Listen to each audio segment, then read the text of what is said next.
ଜିଲ୍ଲା ତିର୍ତ୍ତୋଲ ବ୍ଲକ ଜଗନ୍ନାଥପୁର ପ୍ରାଥମିକ ସ୍ୱାସ୍ଥ୍ୟ କେନ୍ଦ୍ର ଦ୍ୱାରା ଆୟୁଷ୍ମାନ ଭାରତ ପ୍ରଧାନମନ୍ତ୍ରୀ ଜନ ଆରୋଗ୍ୟ ଯୋଜନାର ଗୋପବନ୍ଧୁ ଜନ ଆରୋଗ୍ୟ ଯୋଜନାର ନୂତନ କାର୍ଡ଼ ବିତରଣ ଉତ୍ସବ ଅନୁଷ୍ଠିତ ହୋଇଯାଇଛି।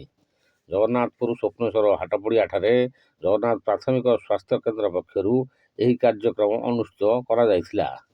ଏଥିରେ ଅତିଥି ଭାବେ ସ୍ଥାନୀୟ ସରପଞ୍ଚ ସୁଶାନ୍ତ କୁମାର ନାୟକ, ପ୍ରାଥମିକ ସ୍ୱାସ୍ଥ୍ୟ କେନ୍ଦ୍ର ଅଧିକାରୀ ଡାକ୍ତର ଜୀବିତେଶ ପରିଡ଼ା ଏବଂ ଡାକ୍ତର ଦିଲ୍ଲୀପ କୁମାର ମିଶ୍ର ଏବଂ ସ୍ଥାନୀୟ ଜନପ୍ରତିନିଧିମାନେ ଯୋଗଦେଇ ଜନସାଧାରଣଙ୍କୁ ଏହି କାର୍ଡ଼ ବିଷୟରେ ଅବଗତ କରିଥିଲେ। ଏହି ଉତ୍ସବରେ CHO, ଆଶାକର୍ମୀ, ଅଙ୍ଗନବାଡ଼ି କର୍ମୀ ସହ ବହୁ ଲୋକ ଯୋଗଦେଇ ସ୍ୱାସ୍ଥ୍ୟ କାର୍ଡ଼ ସମ୍ପର୍କୀୟ ତଥ୍ୟ ପଚାରି ବୁଝିଥିଲେ ଓ ଅବଗତ ହୋଇଥିଲେ।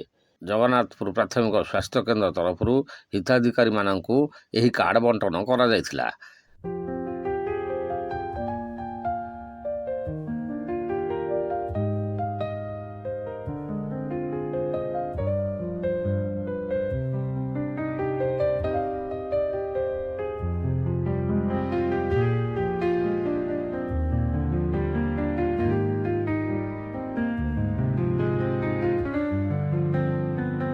ଜଗତସିଂହପୁର ଜିଲ୍ଲା ତିର୍ତ୍ତୋଲ ବ୍ଲକ ଜଗନ୍ନାଥପୁରରୁ ବ୍ୟୁରୋ ରିପୋର୍ଟ ଓଡ଼ିଆ ଲାଇଭ୍।